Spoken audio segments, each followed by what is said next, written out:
Mirai cinema ఎలా ఉంది? So trailer రేంజ్‌లోనే cinema ఉందా? రివ్యూ చూసే ముందు ఇలాంటి రివ్యూస్ కోసం మన ఛానల్‌ని సబ్స్క్రైబ్ చేసుకోండి. ప్రతి సినిమా రివ్యూ మిస్ అవ్వకుండా ఉంటారు. సో సబ్స్క్రైబ్ చేశారు కదా! Thank you. Coming to the story line, మన వేద అదేనండి మన హీరో హైదరాబాద్‌లో బ్రాండెడ్ ప్రొడక్ట్స్‌కి ఫస్ట్ కాపీ చేస్తూ అమ్ముతూ ఉంటారు. అండ్ ఇంకో సైడ్ ఏమోనో బ్లాక్ స్వాట్ అదేనండి మన విలన్ మనోజ్ గారు.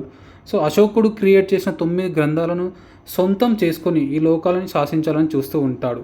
సో ఈ ఇద్దరి స్టోరీలు ఏంటి, అసలు మిరాయ్ ఎవరు, మిరాయ్కి మన హీరోకి సంబంధం ఏంటి అనేదే ఈ cinema. Now coming to positives, ఇందులోని ప్రతి క్రాఫ్ట్ ఎక్స్ట్రాడనరీగా వర్క్ చేశారు. ఇది మనం సినిమా చూస్తుంటే మన కళ్ళకు కట్టినట్టు కనిపిస్తుంది. మన డైరెక్టర్ కార్తిక్ ఘట్టమనేని తనకి ఉన్న ఎక్స్పీరియన్స్ మొత్తం యూజ్ చేసి ఒక కొత్త ప్రపంచాన్ని సృష్టించాడు. సినిమాటోగ్రఫీ అయితే ఎక్స్ట్రాడినరీగా ఉంది. తక్కువ బడ్జెట్లో ఎక్సలెంట్ అవుట్పుట్ బయటకు తీశారు. అది మనం మెచ్చుకోవాల్సిన విషయం. Now coming to the songs, ఫ్లోలో అలా వెళ్ళిపోతూ ఉంటాయి. సాంగ్స్ కూడా బాగానే ఉన్నాయి. వైబ్ ఉంది. సాంగ్ మాత్రం సినిమాలో లేదు. నెక్స్ట్ బీజిఎం అయితే చాలా బాగుంది. థియేటర్ అయితే షేక్ అయిపోయింది ఆ బీజిఎంకి. మెయిన్గా ఆ విఎక్స్ఎఫ్ టీమ్కి హ్యాట్స్ ఆఫ్ చెప్పాలి భయ్యా. ప్రీ ఇంటర్వెల్ సీక్వెన్స్లో ఒక సీన్ ఉంటుంది భయ్యా, మెంటల్ మాస్ అంతే, చాలా న్యాచురల్గా ఉంది. మన నిర్మాత విశ్వప్రసాద్ గారిని కూడా మెచ్చుకోవాలి.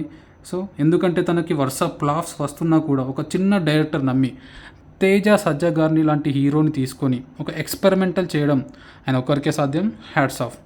మూవీలో ప్రతి ఫ్రేమ్ హై క్వాలిటీ కనిపిస్తుంది. చాలా గ్రాండర్ లెవెల్లో ఉంటుంది ఈ సినిమా. అనదర్ బిగ్గెస్ట్ పాజిటివ్ ఏంటంటే ఆ యాక్షన్ సీక్వెన్స్ భయ్యా, ఒక్కో మాటలో చెప్పాలంటే రఫ్ అందించారు. మెయిన్గా ఇంటర్వెల్ తర్వాత వచ్చే సీక్వెన్స్ అయితే ఉంటుంది భయ్యా, నెక్స్ట్ లెవెల్ అంతే. Now coming to negatives, first హాఫ్లో కొంచెం ల్యాగ్ ఉంటుంది అండ్ కొన్ని ఫోర్స్డ్ కామెడీ ట్రాక్స్ పెట్టారనిపించింది. Now coming to actors performance, Teja Sajja and Manoj గారి అయితే ఇరగదీశారు భయ్య. మనోజ్ గారి వాయిస్ అయితే ఈ సినిమాలో చాలా బాగుంది. రిమైనింగ్ యాక్టర్స్ కూడా వాళ్ళ పాత్రలకి న్యాయం చేశారు. ఓవరాల్గా అయితే ఈ సినిమా చాలా బాగుంది. It's a fantasy mythological film. So don't miss it in theatres. మీ ఫ్యామిలీతో కలిసి హాయిగా చూడవచ్చు. Thank you. జై హింద్.